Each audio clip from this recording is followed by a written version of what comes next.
Russia has one of the largest militaries in the world and some of the most advanced weaponry available, outnumbering and outspending Ukraine.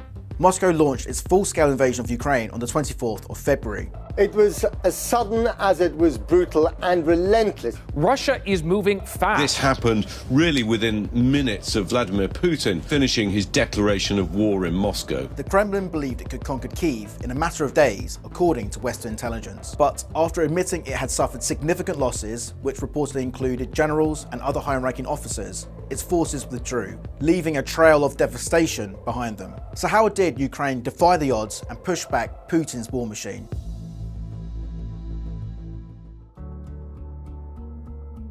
The war actually goes back nearly a decade.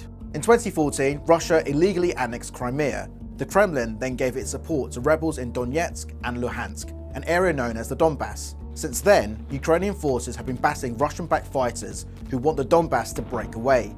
At the start of that conflict, Ukraine's chief of the general staff said his army was literally in ruins. Fears of a full-scale Russian invasion motivated Kyiv to rapidly reform its military.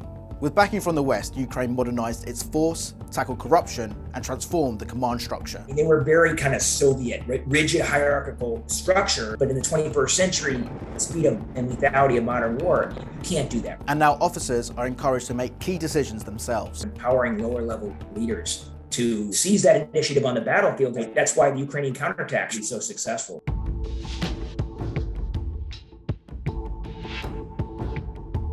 The weapons Ukrainian forces have used have been a vital part of their success so far. Particularly, NATO-supplied handheld anti-tank and anti-aircraft firearms. This is key because Russia depends on its so-called platform capability, such as tanks and fighter jets. So you've actually seen this evolution of military capability. Anti-platform weapons have become more effective than the platforms themselves. These weapons have also played a key role in stopping Russia from getting complete control of the skies. The Ukrainians have combined missiles like Stingers and Martlets alongside older Soviet-model surface-to-air missile systems to take down Russian aircraft. What the Ukrainians have done is made it too dangerous for the Russians. Turkish-made Bayraktar TB2 drones have been effective in a similar way to the handheld anti-tank equipment. They're light and precise next-generation weapons that strike big, slow-moving columns. It might not be as eye-catching, but logistics is arguably one of the most important factors in this war. By logistics, we mean getting supplies and troops to where you want them to be.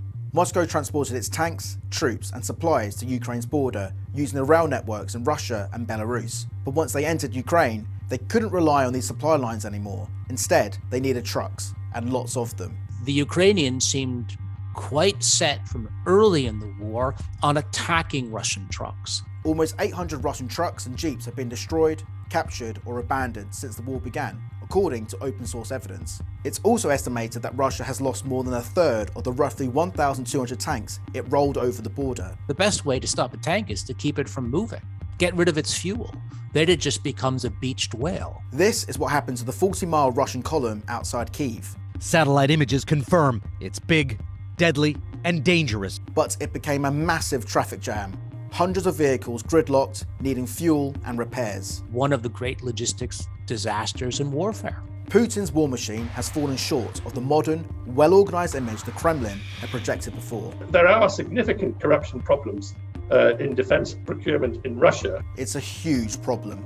In 2011, Russia's senior military prosecutor said that 1/5 of the Russian defense budget is stolen through corruption, and there are reports of $10 billion being stolen since 2014 alone. So this may explain why trucks were sent in without military-grade tyres, and why Russia had to rely on cheap, unencrypted radios and phones to communicate. And some say the buck for these failures stops with Vladimir Putin. Putin has long held the view that Ukraine is just an extension of Russia, that Ukrainians would welcome Russian troops with open arms.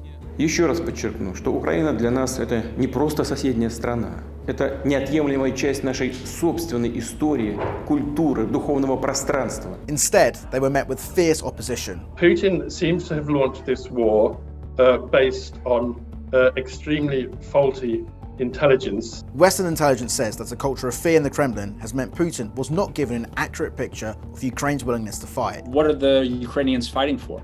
Their homes, their families, everything. And I can tell you from being in Ukraine, that entire country is mobilized. So Ukraine has survived this first phase of war. Its forces will be buoyed by this, and NATO is supplying even more advanced weaponry.